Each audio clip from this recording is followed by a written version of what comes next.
Hey guys, welcome back to my Let's Play walkthrough of Final Fantasy IV. My name is Momo, and let's begin. Alright, as I've said previously, this is part of a much larger project where we're going to be trying to play every single Final Fantasy game in existence this year, and we've decided to start with 4. If you'd like more information on this project, please feel free to check out my blog, link down below, and now that the shameless plugins are out of the way, as before, let's begin. Okay, so when we last left our heroes, we had just finished looting the town of Baron, and we're about to move on to the Mist Cave. However, it seems our esteemed warriors Cecil and Kane need to take another pee, as with every other road trip. That's right, Momo, they need to take a pee. It's not like you forgot to loot this place entirely. Okay, guys, I'll be honest, I literally just forgot to do this, but I'm doing it now. I'm correcting my mistakes. So just head to the second floor in the inn, examine this little cross sword emblem, and let's move in. Right, so we've got 3 chests here. The first one contains eye drops, self-explanatory, it cures the blindness status. Then we've got a tent, I've explained what these do in part 1. And now we have gnomish bread. Okay, this thing is a little bit new. What gnomish bread does is basically, it casts the magic spell Sight. Now, Sight allows you to view the world map or even just an area map of wherever you're at the moment. However, you really don't need this because, as before, you have me. Now we've got that little piece out of the way, let's move on and begin the game proper. Before we head on over to the Mist Cave, let's head down here. And we've got our first battle of the game. Yes! Right, we're just gonna attack here. These enemies are called Helldivers. They're not really overly powerful. The start of the game is really easy, to be completely honest with you. You're just going to earn some EXP there because honestly they're very easy to defeat. Really, you just can attack and be okay, and the enemies won't even have time to attack you back. So here we have the Chocobo Forest, a staple of the Final Fantasy series. Now you can talk to the white Chocobo over here and he'll restore your MP to max, but seeing as both our characters have no MP, this is kind of a moot point. If you search through the grass here, you'll find a Gasal Greens. Now, if you use the Gasal Greens at this point here, it'll call the Fat Chocobo. Now, what the Fat Chocobo's role in this story is if we look at our item menu, you'll see that we have a limited amount of items that we can carry with us at any given time. The Fat Chocobo acts as a sort of a treasure chest where you can leave items that you don't need at the moment, but might need later. Again, we're at 10 out of 48, we don't really need him right now, but it's nice to know. If you don't want to fight any battles on the way to the Mist Cave, you can speak to one of these Chocobos like this, and we'll be back on the world map with this awesome Chocobo thing. You can run around as much as you like, and you won't have any battles, but I don't really like grinding, to be honest with you, so I'm going to let the Chocobo go, and hopefully any battles we fight along the way will help us level up, and we'll go about it that way. Also note that I don't think I'm going to be recording every single battle here, probably just the ones with new enemies, because otherwise this video is going to take forever and will be finished by midnight today. So over here is the entrance to the Mist Cave. I'm going to go ahead and enter right now because there isn't really any surprises in there. It's just save before I do. But if you guys want, you can stay outside here and fight some enemies. As I've said already, they're pretty damn easy, so you shouldn't have any trouble with them. Okay, here is our dungeon theme. It's spooky enough. It's spooky enough. So just head all the way off to the right, and okay, no treasure chest here. And we have another battle with these lavas. Again, basic attack should be enough to get you through this. However, if you hit the select button, the characters will go into auto battle. Now, auto battle in this game, how it works is the characters will retake the last action that you selected manually, which is great. That's why I told you guys to put the cursor on keep, if you remember here in settings. Now, had you not put it on keep and left it on default, they would just attack over and over. But seeing as the cursor is on keep, they're going to do everything you tell them to do. So, and also it just, it speeds things up a bit. As you can see, the animation is a lot faster, so it makes traveling through here a lot easier. Of note, the goblins can drop a key item called Goblin, which will be of some use to a later character. Right now though, I wouldn't really concentrate too much on getting it because it's not really that imperative that you get it. Okay, here we've got more lavas, and Kane didn't finish that guy off. I mean, what's wrong with you, Kane? There we go. Simple, easy enough. Note that if you're in the menu and you press the L button on the PSP, you'll see how much experience each character needs to get to the next level.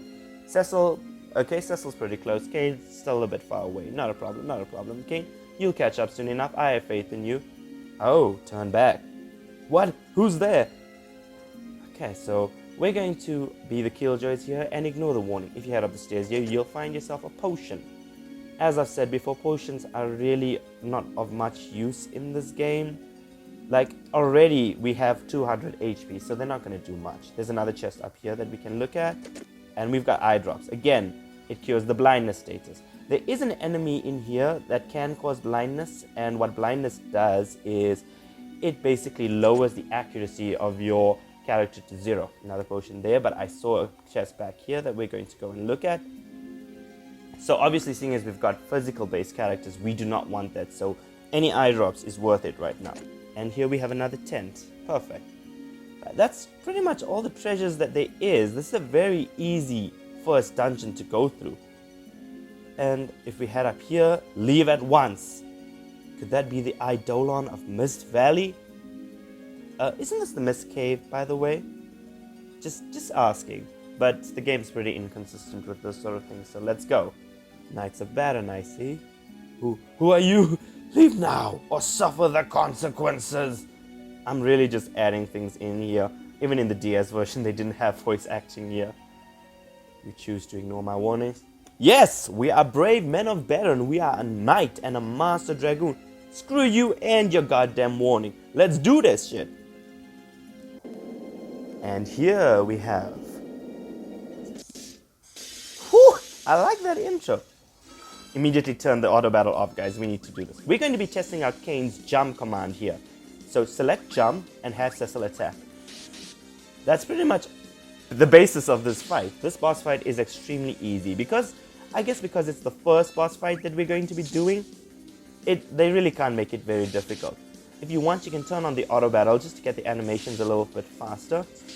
Note the Mist Dragon does have one interesting little gimmick that we'll probably see before it dies. So just take your attacks a little bit slower. Also note that while Kane is in the air, he is immune to all damage, so the Mist Dragon can't really target him. So the only danger we have really is Cecil's HP getting too low, but as you can see, the Mist Dragon's not exactly doing a hell of a lot of damage to us, so we should more than capable... Oh shit. When that happens, stop attacking immediately, because your attacks are gonna miss, and you're gonna get knocked with this really nasty counter attack. Okay, the damage isn't really that bad, to be honest with you. More than manageable. But, yeah, just don't bother attacking this dragon while it's in mist form. It's not like your attacks are gonna land so that it's actually worth getting a counter attack. Yeah, trust me on this. Don't be attacking the mist, guys. You're trying to swing a sword at precipitation, which doesn't really help anyone, does it? So, there really isn't much to do here except waiting for the dragon to turn back into its normal form like it is now. After that, wail on it again. Hey, I didn't tell you to do that. Darkness really doesn't do that much damage to justify losing some HP. And that's that. A pretty easy first boss, I'm going to say. It's not really worth the hype that it's all made of. So now we exit the cave and we're back on the world map. And if you head right here, you'll see the town. That's our destination, guys. That's Mist. However, there's a few important things to be happening before we actually enter the town. So, as always, save the game at every goddamn opportunity, guys. I cannot emphasize this enough. Now, we're not exactly in tip-top condition right now, but it's not an issue. We're going to be receiving a full rest very shortly, so don't bother restoring HP. Also, we're going to be taking off every piece of equipment Kane has. We're going to be needing some of this a bit later, and he's going to have no use for it. So let's just take all our stuff off of Kane, and with that done, we can enter the Valley of Mist. Again with that stupid town theme. Guys, I cannot tell you how I hate this theme. I don't know why, it just rubs me up the wrong way. Oh, see? The ring is glowing. What? Bombs? Classic Final Fantasy creature right there. But what are they doing? Wait, did they just torch the city? Did we just torch a city to the ground? Isn't that some medieval kind of bullshit right there? Okay. And this whole town is burning now. We've destroyed a town. We have destroyed a town. So this is what the king was planning, it seems. Oh my goodness, mommy? My mom's dragon's eye, and then my mom, she... Okay, so it seems that when you kill an eidolon, the respective summoner dies as well. So by killing that dragon, we have inadvertently killed this lady. You know, I don't have a problem with this sort of gameplay thing. I don't, but it never shows up again. So I'm kind of curious as to how that works. But what else? Did Cain just advocate killing this little girl? Okay, this is some weird nonsense here. This is nonsense. No, Cain. No, we are not killing a little girl. A chicken, maybe. A flying eagle. Goblins. Yeah, they're game. But a little girl? That seems a bit nasty. That seems a bit nasty. Oh! Okay, so Cain was just talking rhetorically, trying to gauge what Cecil's reaction would be. Okay, so it seems like we are now going to rebel. So we're turning from the biggest bosses in the ministry, in the military, excuse me, and we're going to be turning on our king. Seems legit. And we're going to go and get Rosa for some reason because... Do we have another love triangle here, guys? Look, I mean, I get there's a reason why love triangles are as popular as they are, but it's a bit of a cliche by this point. I mean, I don't know. Okay, alright, let's move on with this. Well, are we literally just... Are we actually fighting this little girl, guys? Hey, I didn't tell you to do that. Are we literally fighting this little girl? We have hit a new low here, guys. Okay, she's fighting back, and I don't know what that is.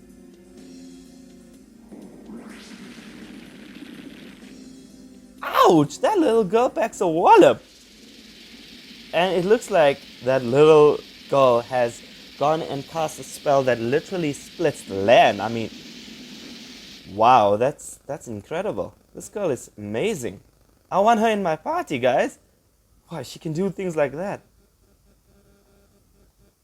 And it seems Cain is gone, so Cecil's on his own. And here we are back on the world map. Right, now the first thing we're going to want to do is, if you check the menu, Cecil's back at full health, which is why I told you it's not really an issue if you didn't heal earlier with the tent or whatever. Head into this desert area, and there we got a town over there. Oh god, another battle. Desert Sahagins. These guys don't really pose much of a threat. One swing from Cecil's sword will kill them. And they're not very fast either, so you can get through killing all of them that easily. But let's head into this... What the fuck? I mean, really? I took 2 steps and another band of Sahagins got a hold of me. No, man. Come on. Just give me a break a little bit already. Wouldn't ya? Please? I'm asking nicely here. And, well, they gave us some echo herbs, which cures the silent status. Not really important right now. You enter the city, and just walk through, and we'll automatically head on over to the inn to get the little girl some rest. She looks very pale. Is she alright? Get her to bed quickly. She can rest here free of charge. Okay, I have a question here, because clearly a grown-ass man in armor carrying a little girl is completely normal, because that doesn't raise any red flags. Like, I mean, no one's gonna be calling the police or anything like that. No, maybe not even a little bit. This is weird, guys. Like, I mean, my first instinct would be like, call the cops or whatever, but yo, you do you, Square Enix, you do you. And we're going to rest for a bit. And what's gonna happen during the night? Oh, it seems we've got a captain. Is that Bagan or is it just someone else? No, he's the general. He's not Bagan. Summoners from must be annihilated. Hand over the girl now. So they want to now kill this girl? What? Okay, boss battle. Alright. Alone with Cecil. Okay, now the strategy here is not to kill the soldiers, even though every RPG instinct you have is going to tell you to try and kill the little guys first. But no, don't do that. Otherwise, you will miss the opportunity to add the general to your bestiary. We don't want that. We want to complete this game as much as we can. So just attack the general, even though leaving these soldiers alive is not a problem.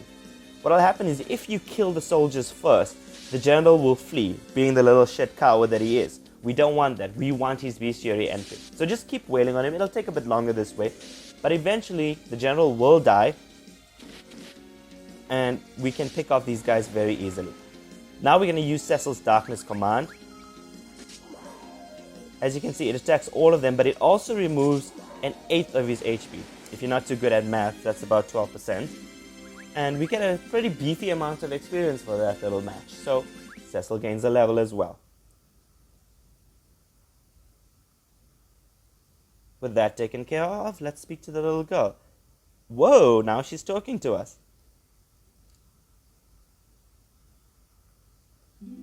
Rydia. Am I saying that right? I feel like a lot of these games have a bit of a...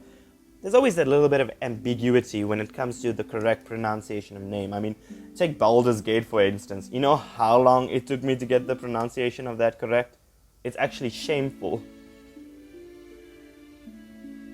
And Rydia is in our party because I'm gonna put her at around 5 years old. And clearly that means she's well and fit to travel through a dangerous land. Right, let's take a look at her. Okay, wow. Okay, this hits me for a bit of a surprise right here. A 5-year-old has a higher intellect rating than Cecil. 8 as opposed to 6, so it's not that great of a margin, but... So you mean to tell me the 5-year-old is more intelligent than Cecil? Is that really what you mean to tell me?